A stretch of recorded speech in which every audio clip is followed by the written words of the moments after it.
క్రైస్తవుల హక్కుల సాధన కోసం త్వరలో గుంటూరు వేదికగా మేధో మదనం నిర్వహిస్తున్నట్లు సామాజికవేత్త గోళ్లమూడి రాజసుందర్బాబు ప్రకటించారు.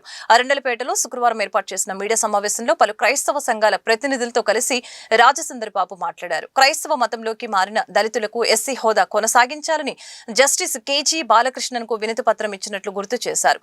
1950లో ఇచ్చిన ప్రెసిడెన్షియల్ అవార్డుని అడ్డుపెట్టుకుని దళిత క్రైస్తవుల ఎస్సీ హోదాను రద్దు చేయడం దారుణమని అన్నారు.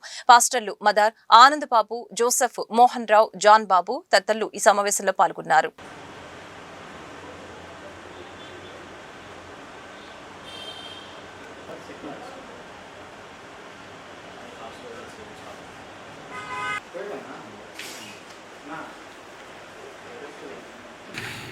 ఈ మధ్యకాలంలో అందరికీ తెలిసింది 1950 రాష్ట్రపతి ఉత్తర్వులు 1950 నాటి రాష్ట్రపతి ఉత్తర్వులు రద్దు చేయాలని చెప్పేసి అంటున్నారు. చాలామందికి విశ్వాసులకి, క్రైస్తవ విశ్వాసులకి, దళిత క్రైస్తవులకి ఈ విషయం తెలియదు. చాలామంది పాస్టర్ దైవ సేవకులకు కూడా ఈ విషయం మీద అవగాహన లేదు. 1950 నాటి రాష్ట్రపతి ఉత్తర్వులు అంటే చర్చీలకు వెళ్ళిన, మసీదులకు వెళ్ళినటువంటి ఎస్సీలకి ఎస్సీ హోదా లేకుండా పోతుంది. అలాగనే ఎస్సీ ఎస్టీ చట్టం వాళ్ళకి వర్తించకుండా పోతుంది. రిజర్వేషన్ల వ్యవహారానికి దూరమయ్యే పరిస్థితి ఉన్నది. కనుక ఎస్సీ రిజర్వేషన్లు కోల్పోతారు అనే విషయం మీద ఈ రోజున సుప్రీంకోర్టు ఒక తీర్పు ఇచ్చింది.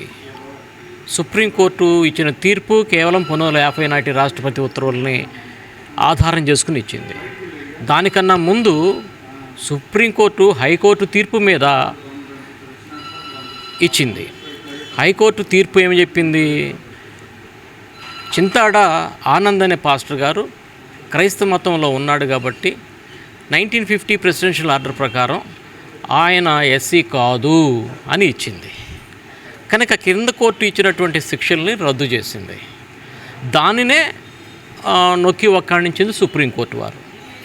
ఇప్పుడు దీనిని పట్టుకుని ఈ వెస్ట్ గోదావరి జిల్లాలో ఒక ఆయన బ్యాంకుని రాబ్ చేసిన ఆయన ఏమంటున్నాడంటే అన్ని చర్చీలకి వెళ్ళేవాళ్ళు యొక్క క్యాస్ట్ సర్టిఫికేట్లను రద్దు చేయండి అని చెప్పేసి అంటున్నారు.